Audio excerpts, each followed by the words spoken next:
Hello, everyone. Welcome to my Grand Challenges presentation. My name is Niall Smith, and this is Senior Seminar 1.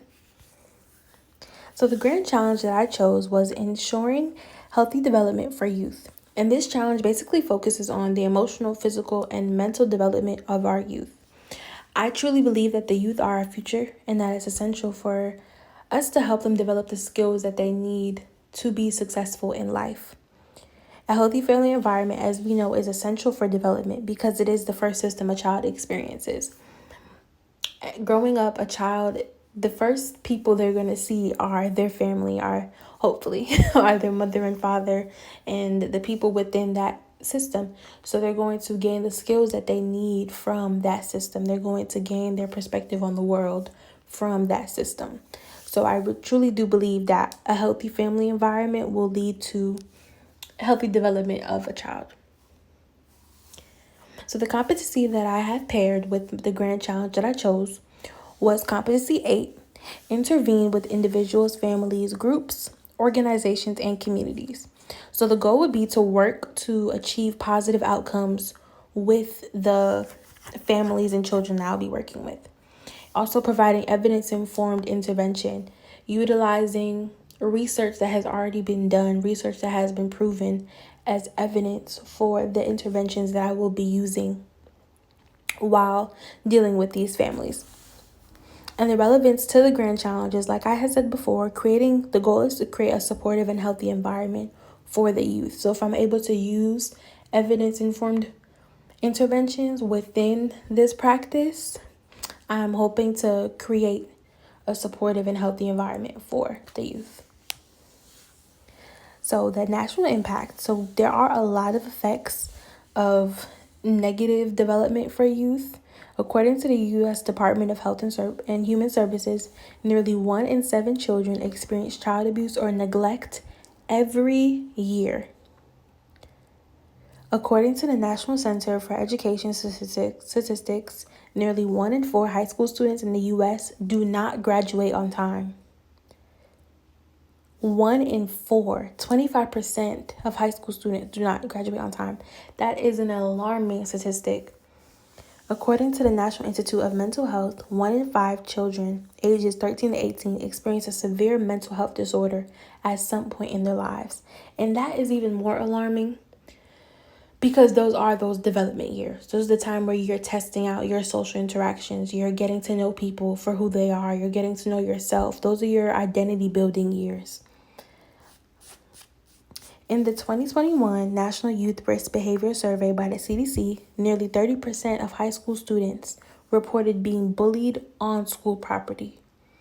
And as we know, bullying has a lot of adverse and negative effects.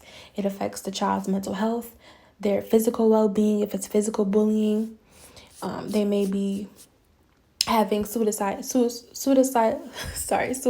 ideations, self-harm ideations, just based off the experiences that they have in school. So development of the child is essential, especially in these core systems that they're interacting with every day, like school. So in my community personally, there has been a lot of instances where I have seen youth not have the proper development that they need to be successful in life. Like, for example, many youth in my community, I'm from South Jamaica, Queens, in New York, and many youth witness violence, gang activity, and crime. And of course, this environment is not conducive to healthy growth. A child should never have to witness such horrible things at such a young age. Some youth and also are really drawn to the illusion of a quick way out. Within my community, drugs and gang life is glorified. So a lot of youth look at selling drugs as a way to get out of the environment, but they don't realize that that is a quick way to be led to a tragic outcome, like being in jail or, God forbid, not having a life anymore, just because of the decision that you're making. It may look like fast money, it may look like something easy and quick to do, but it has serious consequences, which our youth are not really paying attention to within my community. And due to the drive and ambition seen in my community, a local phrase has emerged called Queens Get to the Money. So Nicki Minaj and 50 Cent and Jay-Z are all from my community, especially Nicki Minaj. We have a saying called Queens Get the Money because in Queens, the hustle culture is very strong. We're all motivated by our circumstances. Everyone is just trying to get the most money that they possibly could. So in a lot of posts on Instagram and a lot of stories, you'll see hashtag QGTM. For people that's in Queens, it's known as Queens Get the Money because we're always striving to get money somehow, some way. Some youth, like I said, use hardships as a fuel to escape the cycle of poverty. For some youth, they may take the negative road, which is selling drugs and being in gang-like activity, but some other youth are going to take it as a way to, they're going to take their environment as a way to use it as full fuel to level up, as a way to build onto their story and just say, that was my past, but here I am now, doing this, that, and the third. So they're really just using it as fuel, striving to build a better future for themselves. And the drive reflected in the hustle culture that is prevalent in New York is a strong focus on ambition and success. Everyone knows New York to be the city that never sleeps, but it's because we're always up trying to get at it every single day, trying to create better for ourselves. There are different ways to do it, like I said, but overall, the hustle culture in New York is built off of that.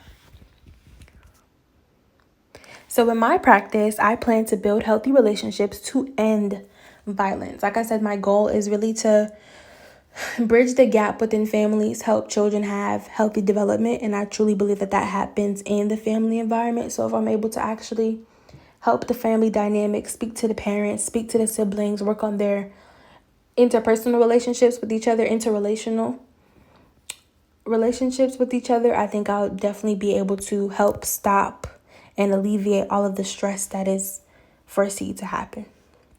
I also am very passionate about building financial capability and assets for all. Right now, I am the vice president and co-founder of College Entrepreneurs Networking Towards Success, which is an organization that started just because we saw a lack of financial literacy tools and seminars and workshops on campus and that it wasn't being taught in school. So we decided to create a space for people that were interested in learning about assets and interested in learning about financial literacy. So given that I already had the stomping grounds on campus to tap into that interest that I had, I definitely would like to build people's financial capability in the future, not only helping the family when it comes to their relationships, but also making sure that each and every one of them are thriving in their personal lives.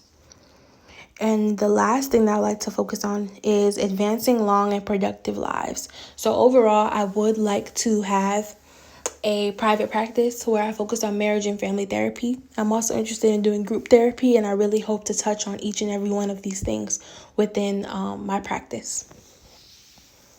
And here are my citations.